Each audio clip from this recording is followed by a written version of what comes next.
bilimde, teknolojide, sanatta, eğitimde, bize kazandırdıklarının ışığında, dünde, bugünde ve yarınlarda, topluma ve yaşama değer katan yeni fikirlerin yolunda. Aramızdan ayrılışının 19. yılında Sakıp Sabancı'yı uluslararası araştırma ödülleriyle anıyoruz.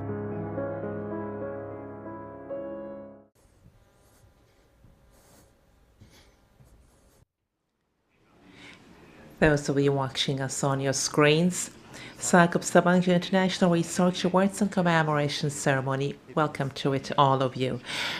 In the area of social sciences, it's the first and only international award program, Sakıp Sabancı International Research Awards.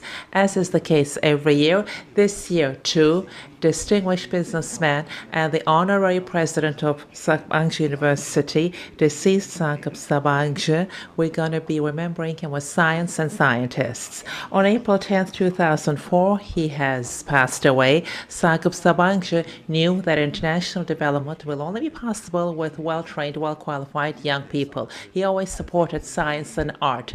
His philanthropy and his smiling face made him win the love of people, and he was one of the most important supporters of education in Turkey.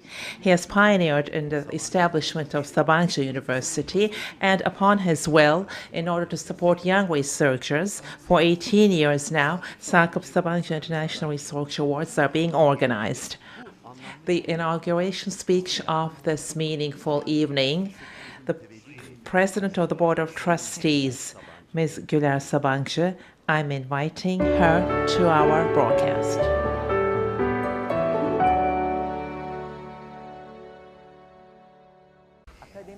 Distinguished members of the academic world, distinguished family and esteemed friends of late Sakıp Sabancı, and distinguished guests watching us from their homes. I would like to greet you all cordially. This year we are having the 18th Sakıp Sabancı International Research Awards and the commemoration ceremony.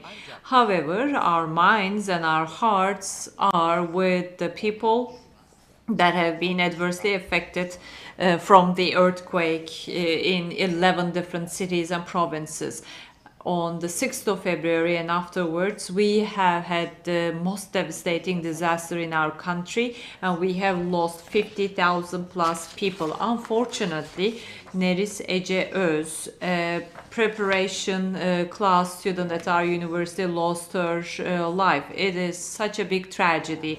Along with our dear student Neris Ece, many citizens of this country have lost their lives, and I would like to express my condolences to the ones deceased and would like to wish fast recovery to the ones injured.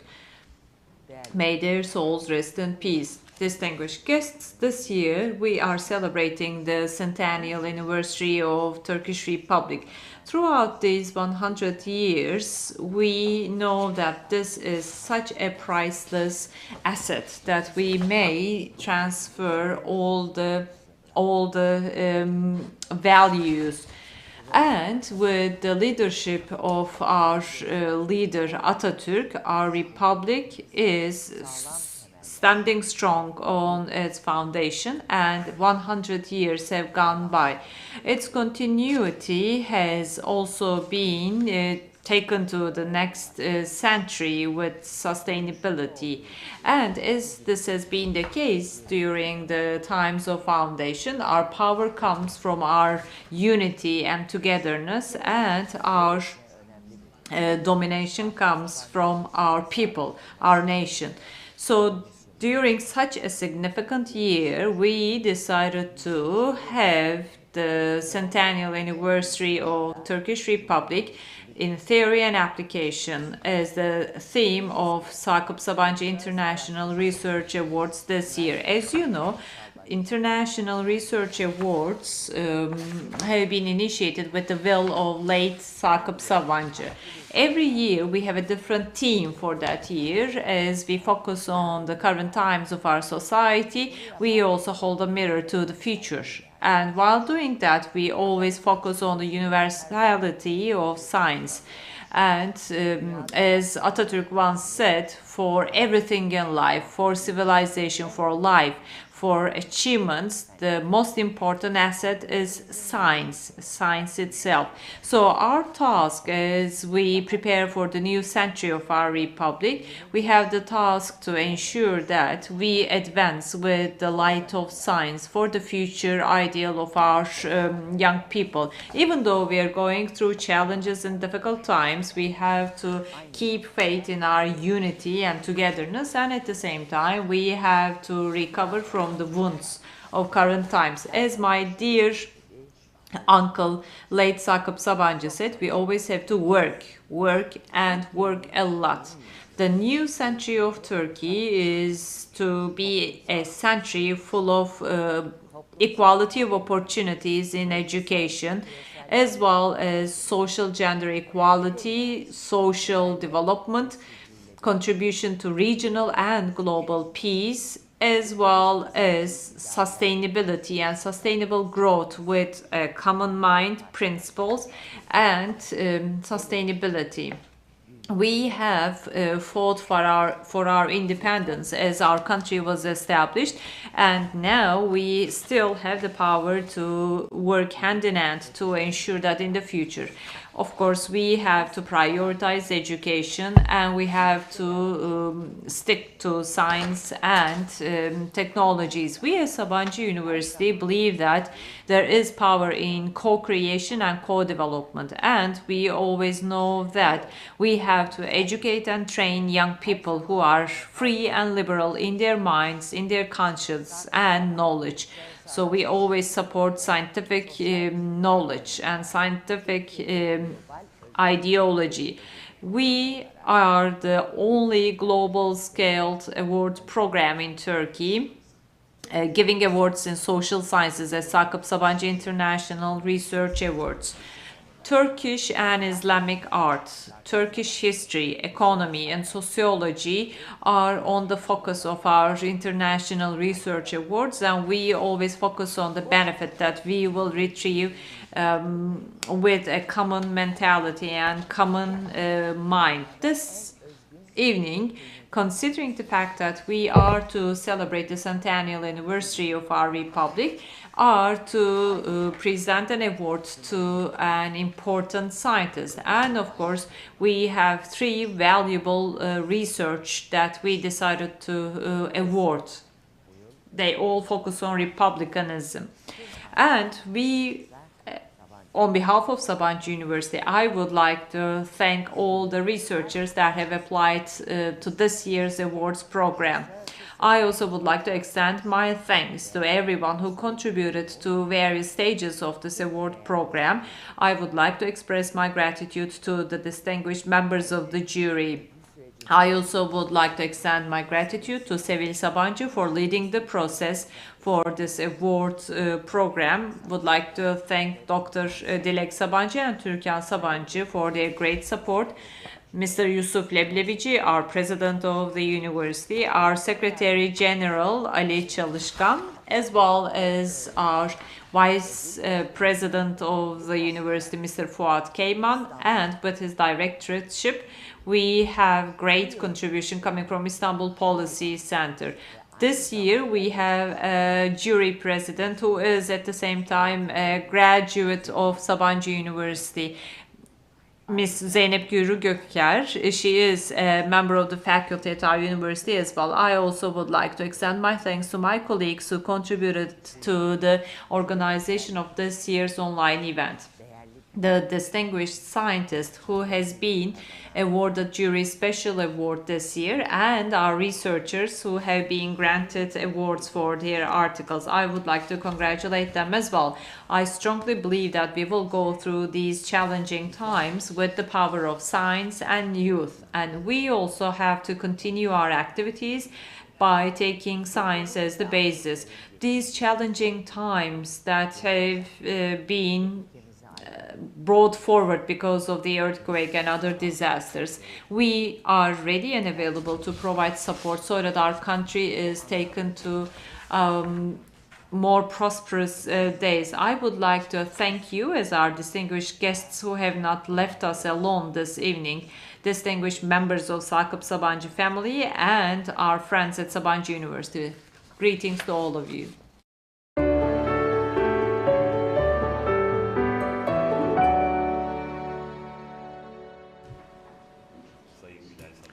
We'd like to thank Ms. Güler Sabancı for her speech. Sakıp Sabancı International Research Awards have issued awards in the fields of economy to politics, from history to social dynamics, in many, many issues concerning Turkey. Researchers from all over the world have taken a great interest in this awards program, and up until now, it has received hundreds of applications from more than 35 countries. Now, if you wish, let's remember the history of Sakıp Sabancı International Awards Program.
Distinguished guests, Sakıp Sabancı International Research Awards. The theme this year is the 100th anniversary of the Republic of Turkey, Republicanism in Theory and Practice, Jury Special Award, and equally weighted article awards. These will be issued in two separate categories. For international research awards, every year in the international area, we have an independent jury group consisting of respectable independent academicians. Before we go on to the awards, this year's jury president and members of the jury, I would like to present them to you.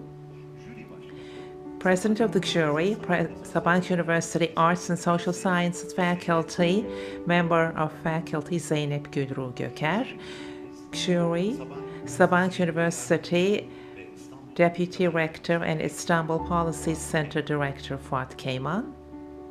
Sabancı University Art and Social Sciences Faculty Dean Meltem Müftüler Bakş. Columbia University Political Science Professor Sveta Petrova, San Francisco University Art and Social Sciences Faculty Academic Director Nora Fisher Onar, Ottawa University Social Sciences Faculty Policies Studies Professor Douglas Mogac, Trent University International Development Professor Feyzi Baban. We would like to thank the President of the jury and valuable jury members for their contribution in the awards program and their evaluations. As is the case every year, this year too, international jury has reviewed the work of young researchers, the suitability of the article topic to what has been announced, originality, the robustness of the used research method and its excellence, The widespread effects of the obtained findings have been evaluated. As a result of intense work, those who are going to be receiving awards have been identified. Now we have come to the most exciting part. Now to present the decision of the jury and announce the results, Sabancı University Arts and Social Sciences faculty member and jury president, Ms. Zeynep Gülru Göker, to the stage, please.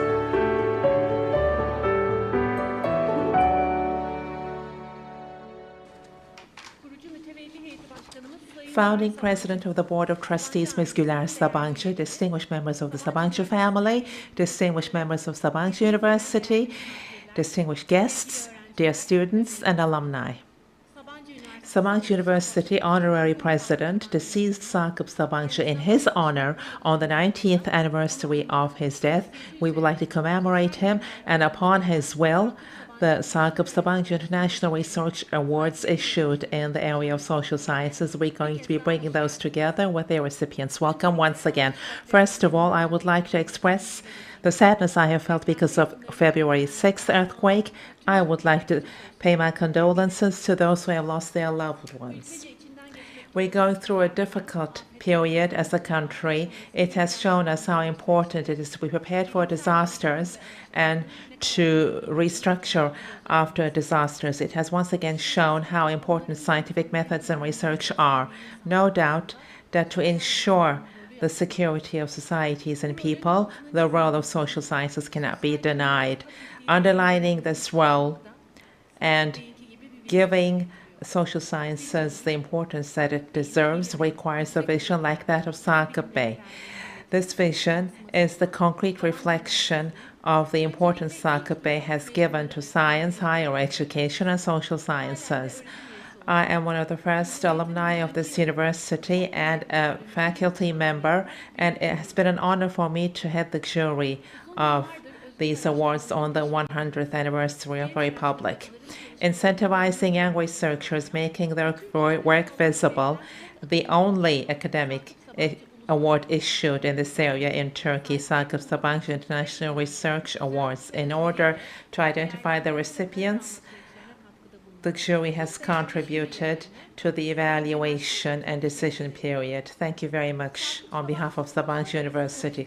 Sakıp Sabancı International Research Awards 2023 theme is 100th anniversary of the Republic of Turkey, Republicanism in Theory and Practice. Intellectual history of republic and republicanism dates back a long time. However, in recent years, trust in politics, accountability, rule of law, these are being readdressed in new contexts. All over the world, democratic regression, democratic crisis, and populism discussions have been increasing interest in Republican ideas and republicanism. Many works conducted in the social sciences have made us rediscover Republican traditions, and we are thinking in different ways now. Pluralistic and interactive social and political domination shapes related tensions are being thrown light on. While producing solutions for current problems, political perspectives are being developed in the areas of politics, economy, culture, education, and urbanization. Within the scope of this year's call, we're going to be focusing on Turkey in theory and practice. However, it will not be limited by Turkey, and we're going to be adding new knowledge to republic and republicanism, and we're going to be looking at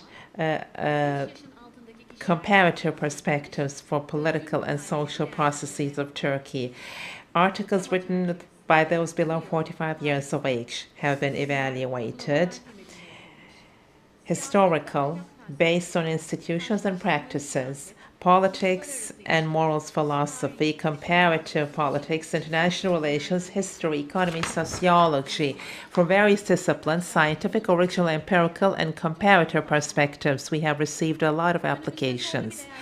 We had a challenging evaluator period because These had high scientific value, contributed to literature. We have evaluated many such original works. Here's how it took place. All applications came to us jury members with just a number, meaning anonymously. During the evaluation process, we did not know who wrote the articles. Now, too, we just know the authors of those 3 articles that are going to be receiving an award. As the jury, we evaluated articles for their scientific excellence, original values, their suitability to this year's theme, and by their contribution to the area. Now, the 3 articles that have been deemed worthy of an award. Articles 230, 232, 238. I'm going to announce the authors. There's no ranking among those 3 articles. I would like to congratulate the authors. The first article deemed worthy of an award, Article 230, meaning Republic after New Authoritarianism, Constitution as an object of fetish. The Turkish translation is Yeni Otoriterizm sonrası Cumhuriyet fetiş nesnesi olarak anayasa. The author is Dolunay Bulut. She got her undergraduate degree in political science in Bilkent University in 2010. Political science and public administration, master's degree from METU in 2013, a New School for Social Research. She's a candidate there for PhD in political science. She teaches in many institutions and works as an editor, concentrates on critical theory and democracy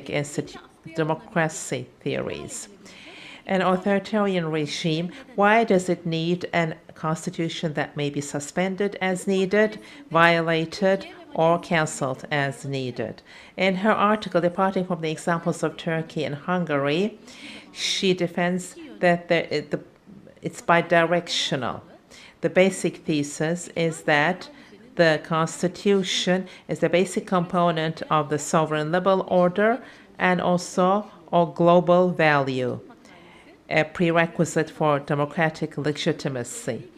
As in the heading, this being fetishized is the reordering of the social and political order to the benefit of authoritarianism.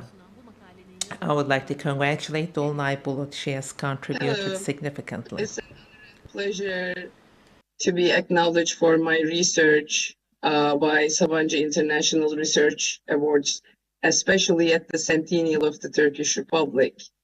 I would like to thank to my commentators and my advisor for their useful feedback on earlier drafts of this article, Andrew Arato, Jan Smolensky, and Nurican Akın.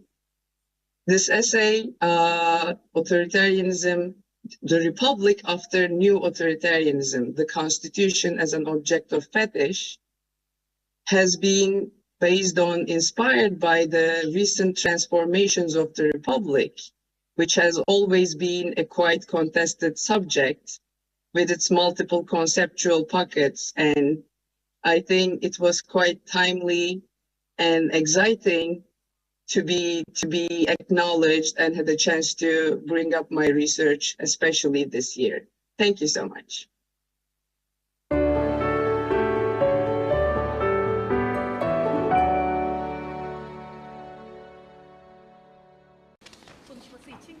Thank you very much for her speech.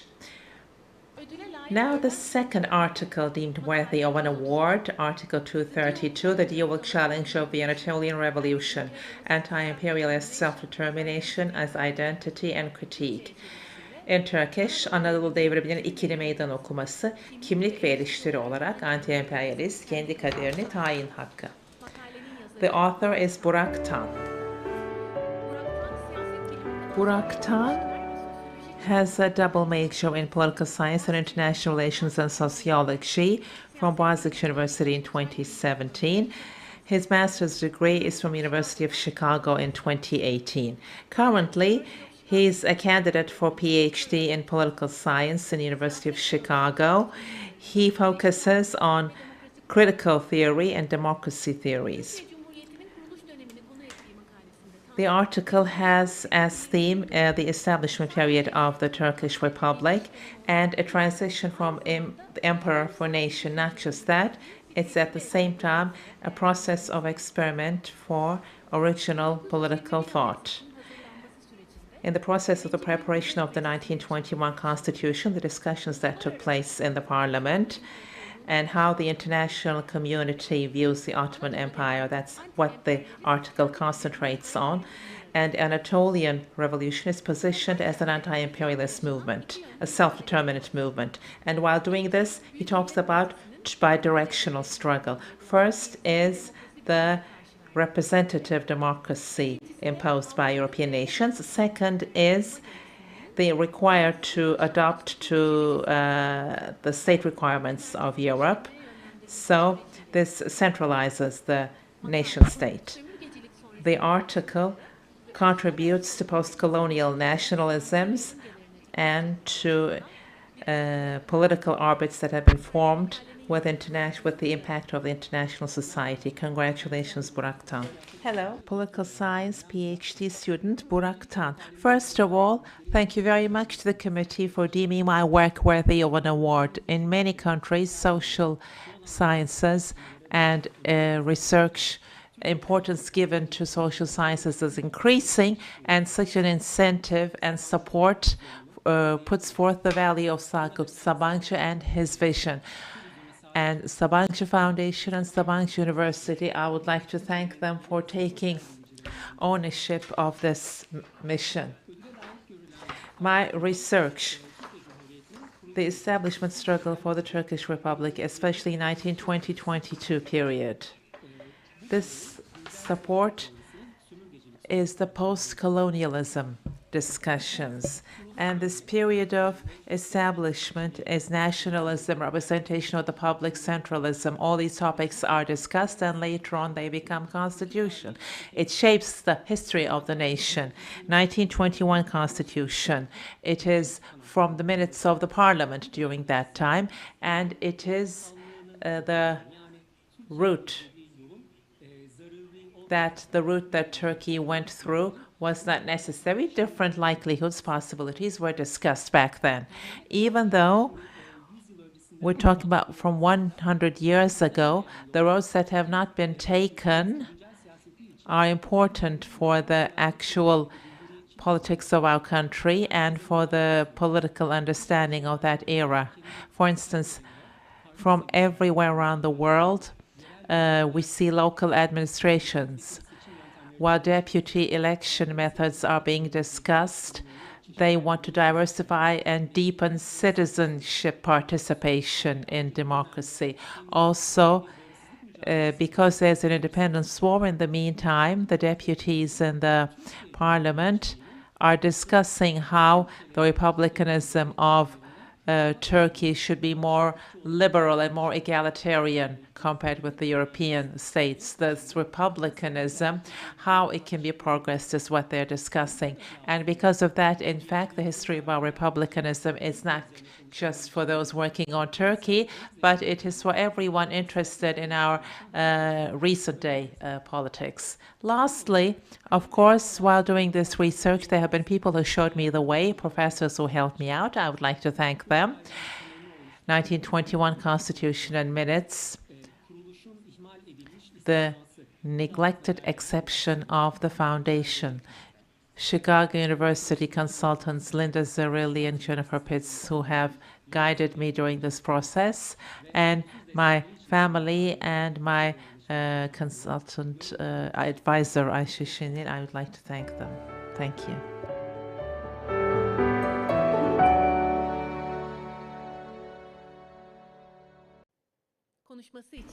Thank you very much for his speech. Third article deemed worthy of an award. Article 238, Republicanism in Turkey, Visions, Dreams and Cultivation of a Political Reality in Turkish, Türkiye'de Cumhuriyetçilik, Vizyonlar, Hayaller ve Politik Gerçekçiliğin Gelişimi.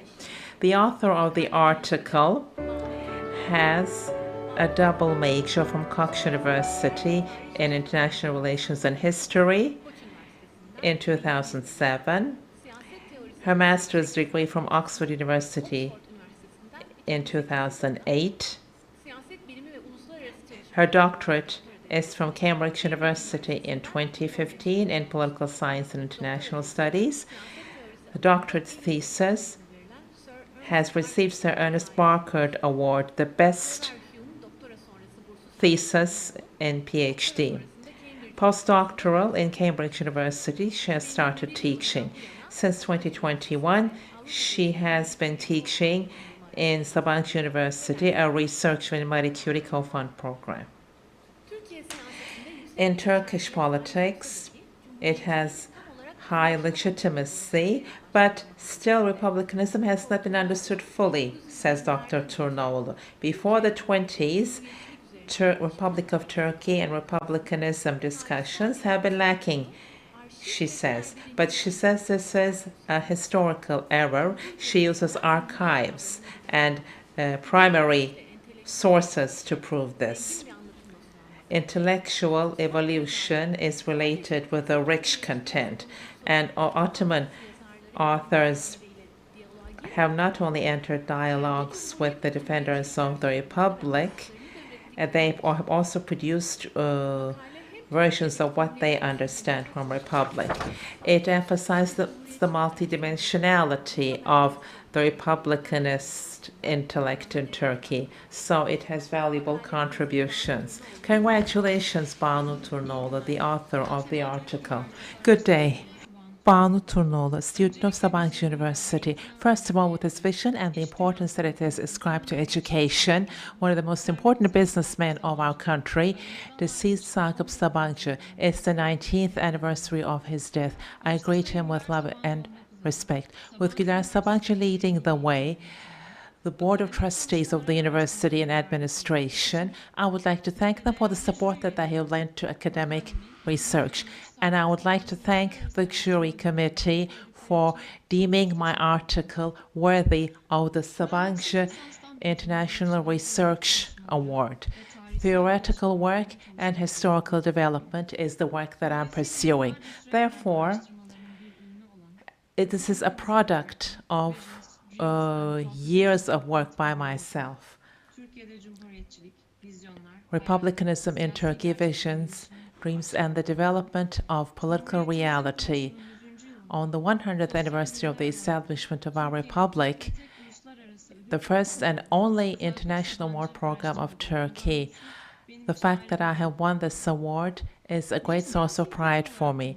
As a political term, republicanism in Turkey politics and state ideology, it has an important place, but it has not been understood well. Also, the character and the roots of republicanism in Turkey have not been studied well enough. The first purpose of my article is pre-1920s republic and republicanism in Turkey. Such discussions have remained very limited, is the perception which I would like to change. Second, by using archives and other primary sources, in the post-French Revolution era, republicanism, I have studied its development in the Ottoman Empire. The intellectual methodology of the article, I have studied how the word Cumhuriyet was derived from the Arabic word Cumhur. I have traced its development in Turkey. Contrary to the general perception, Ottoman intellectualism is aware of the republican ideas. They discuss it, and they have had serious discussions about whether or not to implement republicanism in the geography that they're present in. Some intellectuals have romanticized republic as an ideal administration. As of 19th century, the meaning and the foundations of republics, freedom, justice, equality, sovereignty, the virtue of citizenship, independence, and rule of law, such concepts being discussed, have helped in the formation of republican ideas. Mustafa Kemal Atatürk and founding ideologues have carried this beyond a nostalgic dream and have made it a reality. They have created social visions, and through revolutions they have instituted a modern society. Therefore, this article has traced the historical development of the Republican intellect, and with that, this historical evaluation throws light on certain aspects of our day. First of all, Republic, beyond a normative thought, it is a political values chain that summarizes modern society. In the second century of our republic, a more comprehensive understanding is needed. We should rejuvenate democracy, separation of powers, and inspection mechanisms are needed. Second, republic does not belong to a certain group. It belongs to the public. So the public has the ultimate right to direct their own lives. Of course, the public has unconditional ownership of sovereignty. They should question what sort of lives they want. They should be active citizens. And lastly, this work, this study, guides us to understand the wealthy accumulation of Turkish republicanism. Also, it will be a source for research on republicanism in Turkey. While doing this research about republicanism, no doubt with his vision and ideas, he has established the Turkish Republic, Mustafa Kemal Atatürk, and I am in gratitude to him and to other intellectuals who have devoted their lives to the Republic. Republic requires protectors of high character. We have to progress along the way he has opened. We'll continue to work to convey this to the future generations. So on the 100th anniversary of the Turkish Republic, receiving Sakıp Sabancı Research Award has been a great source of pride for me. My other colleagues who have been deemed worthy of the award, I would like to congratulate them, thank the jury, and pay you my respects.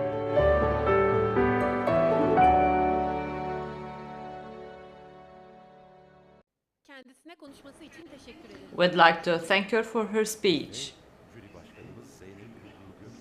And we also would like to thank Zeynep Gülru Göker, chair of the jury committee. We would like to congratulate all the young academics for this significant achievement.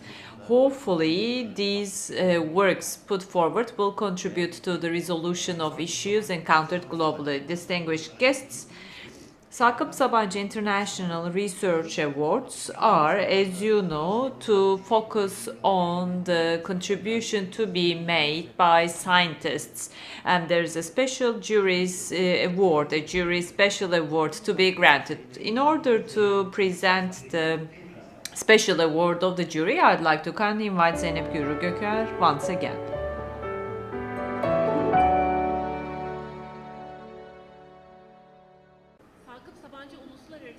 Sakıp Sabancı International Research Awards Jury Special Award, just like it has been the case in the previous years, is to be given to someone who has made the most valuable contribution to the theme of the year throughout one's career. Of course, it is impossible to squeeze all the deeds and achievements into a few minutes, but I will do my best. This receiver of the award has led and has played a leading role in research conducted in the area of republicanism. He was born in 1945 in Ireland.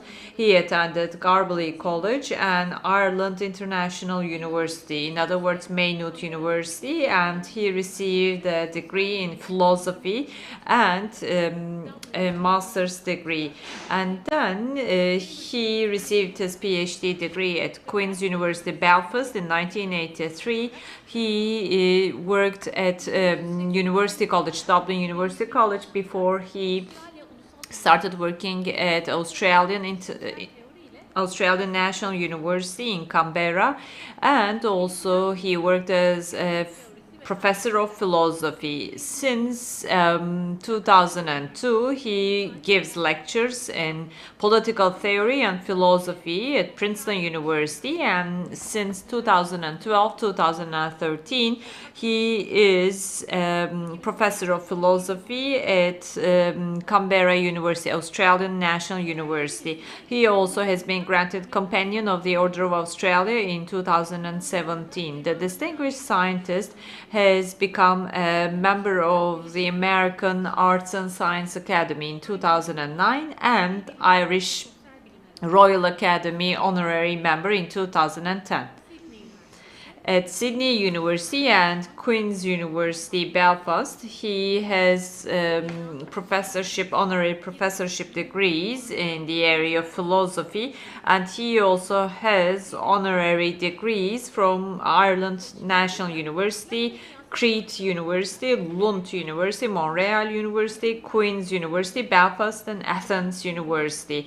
With the work he conducted, he contributed immensely to the theory of ethics and politics, and he also has written many works and has trained and educated many students.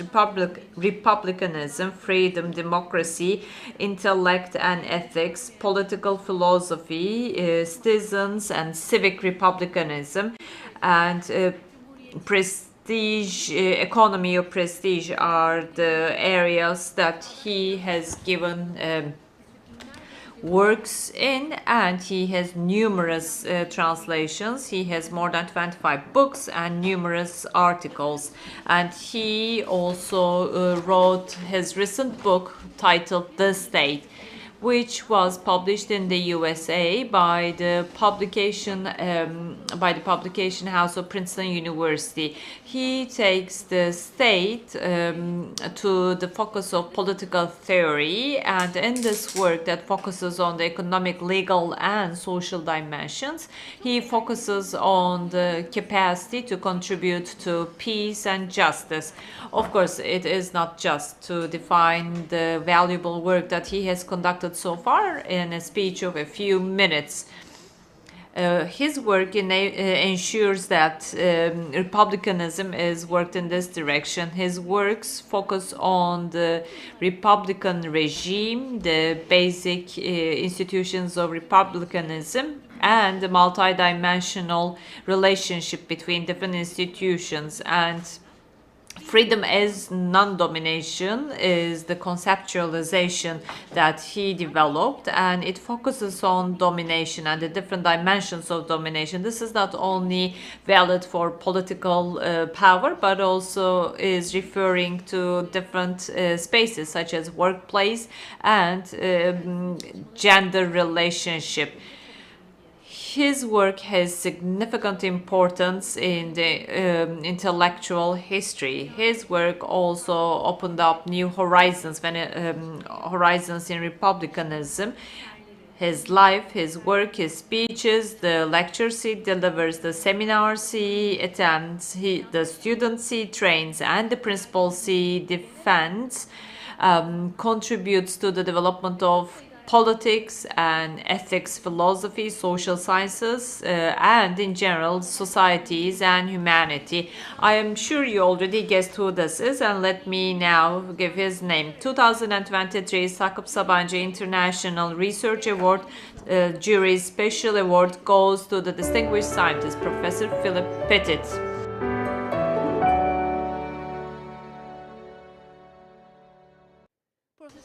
Professor Pettit, we would like to wholeheartedly congratulate you for the great contribution you have been making to social sciences and political thinking and political intellect. Before I give the floor to him, we are going to be watching a video prepared by the alumni of Sabancı University. And whether a society is a society of free persons.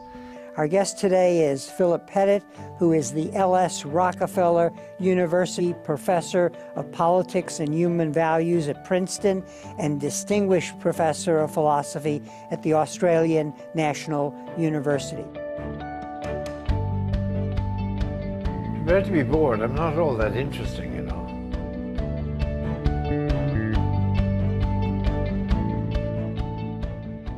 was young, I regularly visited Eastern Europe as a student, you know, and as a student you got to know people of your own age, you know. I remember spending a wonderful week in Hungary, for example, and boy, you really came to appreciate, at least I came to appreciate, I have to describe it as the horror of living in a police state. I remember hunkering down with a group of students as a police car passed by because they might have just taken against the way we looked, the way we dressed, you know. I remember in a train in Bulgaria being told that I had to get off the train or shave my beard. I had a full beard at the time. And they'd taken all our passports as we went through Bulgaria. This is when it was a communist country. And it was terrifying because you knew that they might just lose your passport, you know? I mean, that sort of thing happened all the time. And we heard stories in the student sort of groups that I moved through. People have a very different sort of culture. There's a culture of distrust and worry because you never know if there's somebody around who overhears you, you know.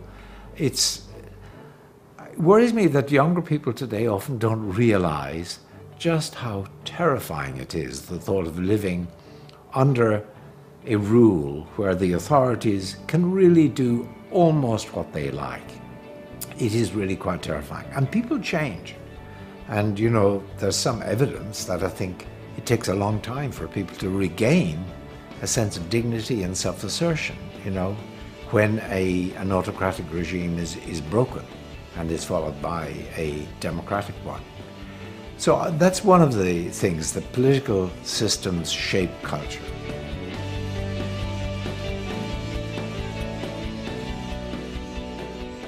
When I went to university, initially I intended to become a Catholic priest, and so I went to a seminary where we lived a very disciplined life. But to a slight extent in the school, but to a particularly large extent in the seminary, I felt, as I was now 19, 20, you know, that the authorities in the institution were really treating students who, after all, all of us, I guess, were pretty mature, you know, had made a hard decision after all, but they treated us as you had to break the will of the student.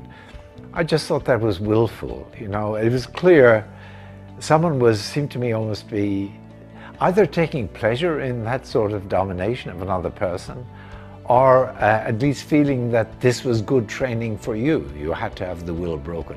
I think that was a background, and I guess the Republican tradition picks that up. The idea is that you should have your own space that is reinforced by law, by tradition, by culture, and so on. So you know where you stand, you know what you can do by your own will without running foul of the law or of other people. And that really turned me on, the idea that no one could bully you, and that's what we should be looking for in social life. And of course in politics, that the state should be in that way reinforcing us in this status that enables us to look others in the eye without reason for fear or deference, and that this state that does that, of course, it should give us each independence in relation to others as a citizen among citizens, but it should give all of us, and I mean all of us, those in minority groups and so on, an equal stake in a system of control over those who actually govern us, so that they are not arbitrary or discretionary powers in our lives. We, the citizenry, have to go along with anything that they decide to do. They can't just impose their decisions willy-nilly on the citizenry. And then, at least domestically, you enjoy freedom as non-domination, both in the horizontal dimension in relation to other people and in the vertical dimension in relationship to the authorities under which we live.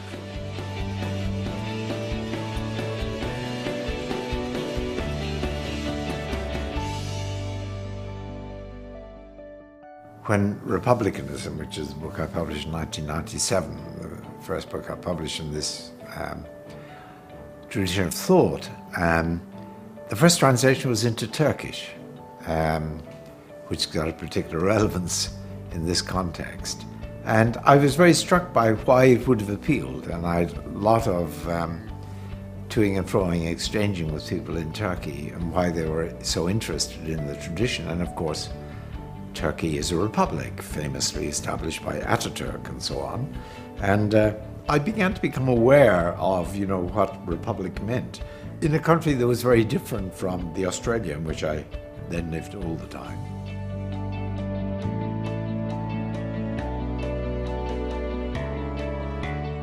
Tori, my wife, and I both do a lot, often together, separately too, is cycle. Canberra, we live here by a lake in central Canberra, which is wonderful cycling territory. We, like every Sunday, we do 25 kilometers or so around the lake, and 3 or 4 trips, in the evening, especially in summer. I love novels that will take me into a period that I know. I sort of move around mentally between periods.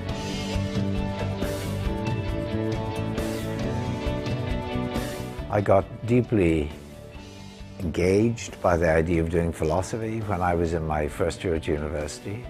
I had been doing classics. I considered moving to literature and some other areas, and then somebody showed me the entrance exam for a school in England, rugby school, rather famous school from the mid-19th century, or maybe it was early in the 20th, for students of 13 in Greek and Latin. And of course these kids would have started it earlier.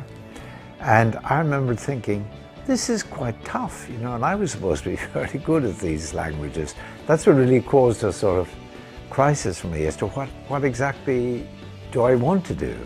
And then somebody told me about philosophy, which I was able to do because I was doing formal logic. I had been of a more mathematical background in secondary school, and I was so excited when people told me, well, you ask yourself questions like, have you got a free will? What does right and wrong mean? Is there a God? What is consciousness? And I thought, goodness me, that sounds like an absolute feast. These are questions that I really wanted to answer. I started it a few months later in my second year, and I loved it from the moment I started, and I never looked back. I just loved the idea from the word go, and I love philosophy from the word go. I think it is incredibly important to have social science operating all of the time on what's happening in different areas.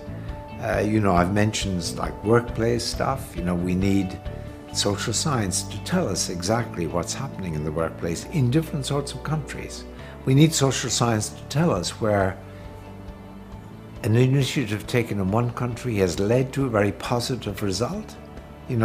That needs to become known. We need social science to do that. And they need to be supported through the universities, which is where they're based.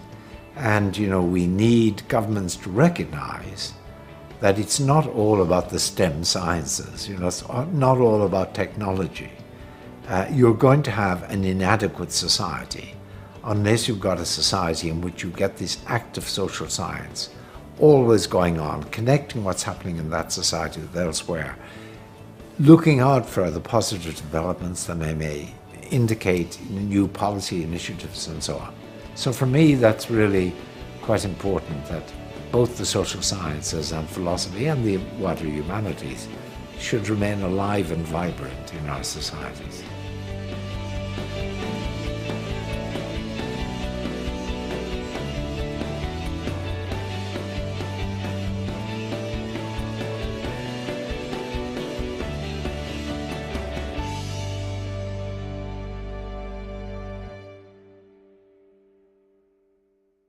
And now, in order to deliver his speech, I'd like to kindly invite Professor Philip Pettit to Good the day. broadcast. I'm really pleased to be here. It's such a pleasure to be part of an event celebrating a world historical event, which was the foundation of the Republic of Turkey just 100 years ago.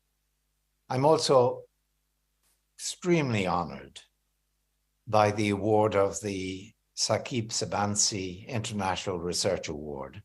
And I'm very grateful to the jury committee for honoring me in this way, although I may raise questions about whether they chose the right person, the best person. I'm also very pleased to be associated with the Sabancı University, Sabancı Foundation, and indeed with the Sabancı family, who over really the lifetime of the Turkish Republic have demonstrated such greatness of spirit in their citizenship, their Republican citizenship, with all of the different movements that they have sponsored and foundations and so on that they have sponsored. I'd like to take the time available just to talk very briefly about neo-republicanism, because the theme of the award refers to Republican theory and applications. I'll talk briefly about the theory.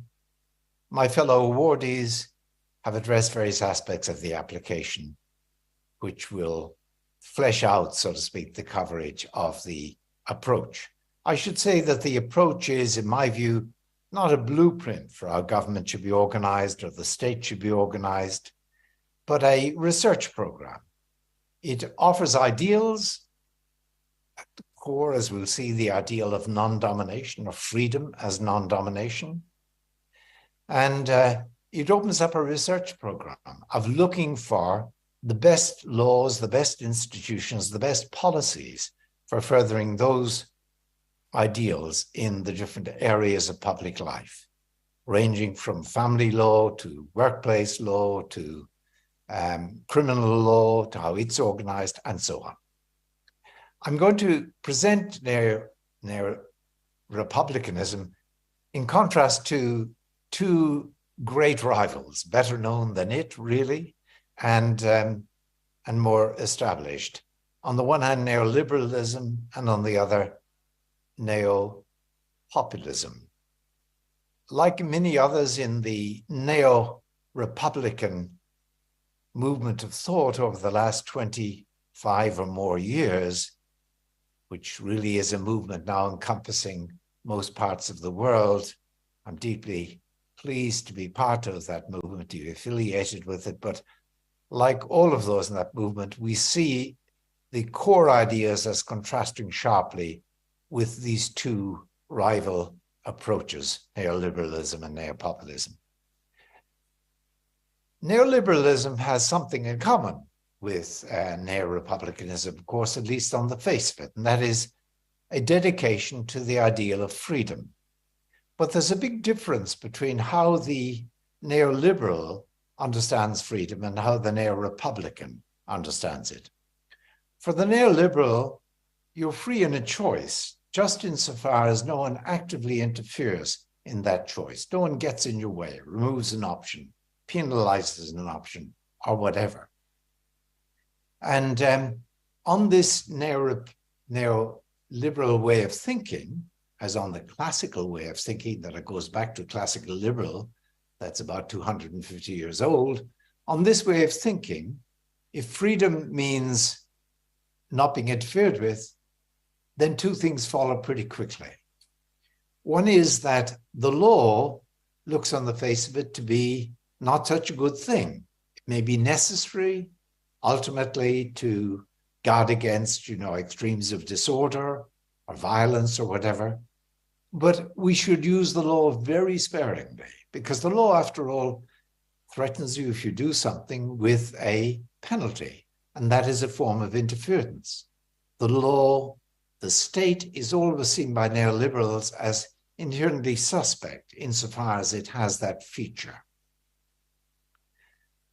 The second thing about neoliberalism is that not only does it, so to speak, restrain itself about the state, it enthuses about the market, because it says about the market that in market relationships, whether between an employer and an employee, or between a consumer and a producer, there's always a contract. You enter a contract, and that means that you agree to what happens, and that means, it seems on the face of it, that you're not interfered with. So for the neoliberal, we need to keep the government really off our backs, as they often put it, out of, play a minimal role in society, be the night watchman state, as it's often put. And we need the government to allow the market to rip as far as possible, because market relationships, on the face of it, seem not to involve interference. Now, the neo-Republican differs strongly with the neoliberal on both of these counts. Let me set aside the difference about the state for the moment. I'll come back to it in talking about neopopulism. On the side of the market, what the neo-Republican is going to point out is that while markets are essential and have been with us as long almost as human civilization, markets can be very dangerous, because while someone may enter employment voluntarily, at least they may sign up to be employed, saying yes in the contract or whatever, but they may do so only because the alternative is so awful. Perhaps the alternative is destitution. So they form the contract for employment. They may form it, not always, of course, but they may form it under duress to that extent. And to the extent to which that's true, the employer may be able to push his or her weight around in dealing with the employee, particularly if the contract, as in many countries, allows the employer to fire or dismiss the employee at will.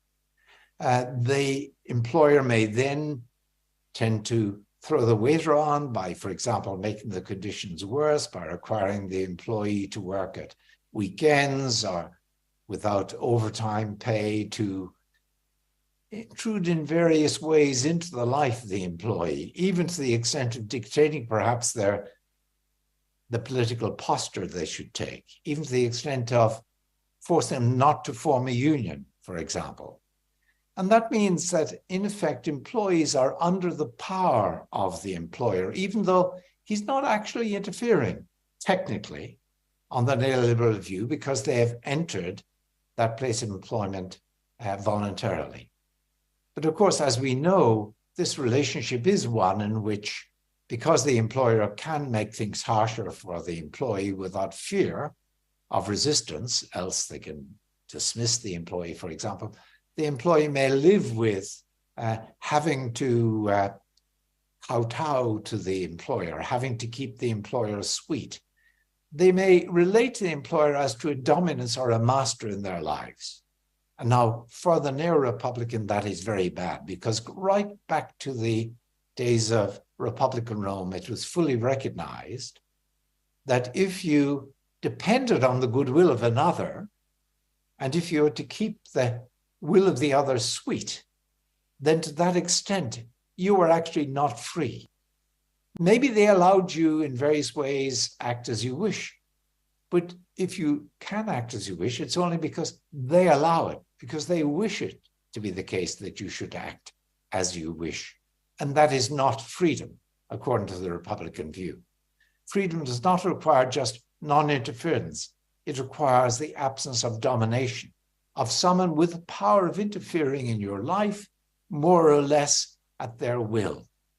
That may be, of course, a criminal, that may be an employer, that may be a husband in an asymmetrical marriage, that may be a wealthy philanthropist on whom others depend for their very welfare. And the neo-Republican is opposed to that, wants a world in which each can look others in the eye without reason for fear or deference. Each really can be their own man or woman. Each can act as they wish within a certain area, the basic personal liberties, without the permission of any other. Each is without a dominance. Each is undominated. That takes me to neopopulism, because I said that the law is needed, as the Republican will say, in order to protect people against private domination. in order to enable each to be able to look others in the eye, even those wealthier than they, even those with more power than they, without reason for fear or deference. Each can walk tall, stand equal with the others. Okay, but if the law is needed to protect against private domination, it introduces a second problem, which is the problem of public domination. Because those who make the law, those in office and in power, may actually impose the law just as they wish. And if they impose the law as they wish, then citizens, all citizens, or maybe only some citizens they take against, really are dependent on the goodwill of that government, which of course may not always be forthcoming, and therefore are dominated by that government. Even if the government deals well with them, they can't be sure that it will continue to deal well with them. They're dominated by it. Okay, so how do you protect against public domination by government? Well, here the neo-populist seems to have the answer. He says, let the people control what government does, and then government cannot behave just as it wills towards the people it rules over. Then government will be controlled. It won't be a discretionary power in the lives of people. It'll be their servant rather than their master. The neo-republican agrees with the neo-populist on that, but again, it's merely a surface agreement. A deep difference looms when you ask the neo-populist, how do people control government? Because the neo-populist view is the following. People control government just and only by electing to power those who hold government. And the idea is that if we, the people, elect to power the person or the party that rules over us, they're going to enact our will. It seems to me that is clearly wrong. For many decades, centuries indeed, people have recognized that you can have an electoral dictatorship, an electoral autocracy, in which people maybe elect government every 3 or 4 or 5 years, but then the government can behave almost as it wills in the meantime, especially, of course, if with the power it's given, it can also control how the elections are run. Okay, the neo-Republican opposes that view of popular control over government of the kind that would reduce the dominating power of government. But the neo-Republican argues, drawing ultimately on a picture actually from ancient Rome, is that apart from elections, and they're really, really important, you need two other forms of control by the people over their government. One is an indirect form of control that the people have over the government, insofar as the people are in control of the Constitution, and the Constitution establishes independent authorities who can check those who are elected, authorities like the courts, for example, authorities like inspectors general or auditors general, authorities like an electoral commission that the elected government cannot dismiss at will, and where these bodies are open to public scrutiny, appointed to with transparency, and where the people can push back if they feel those bodies are not actually doing their job of keeping government on track, of stopping government from abusing its power. That's, apart from the electoral, a first way in which the people also must control government. And another is, of course, the means whereby people control government when, with an independent media, they know what's going on, they can assemble against government, they can contest what government is doing, they can do that through the courts or in the media or on the streets, and they can do it in particular insofar as there are NGOs established who can monitor government in the different aspects of its performance, the different areas of lawmaking. That's a very different image of what democracy requires than the neo-populist one. It's an image that guards people against public domination, as the policies that mark it off from the neoliberal guards people against private domination. So you have it comes in a way in between these extremes of neoliberalism and neopopulism. You have this doctrine, which I think we really should savor and appreciate and seek to develop, that holds out an ideal of freedom as non-domination, freedom as private non-domination, freedom as public non-domination. And I look forward to having an account of what my fellow awardees have been doing in looking at the various policies and means whereby that ideal can be further realized. Thank you very much.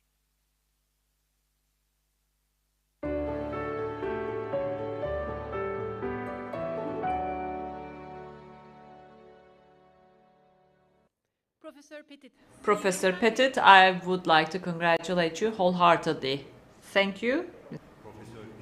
We also would like to thank Professor Petit for the great contribution he has made to humanities as well as political science. Distinguished guests, ladies and gentlemen, thus we come to the end of our award ceremony for the 18th Sakıp Sabancı International Research Awards and commemoration ceremony.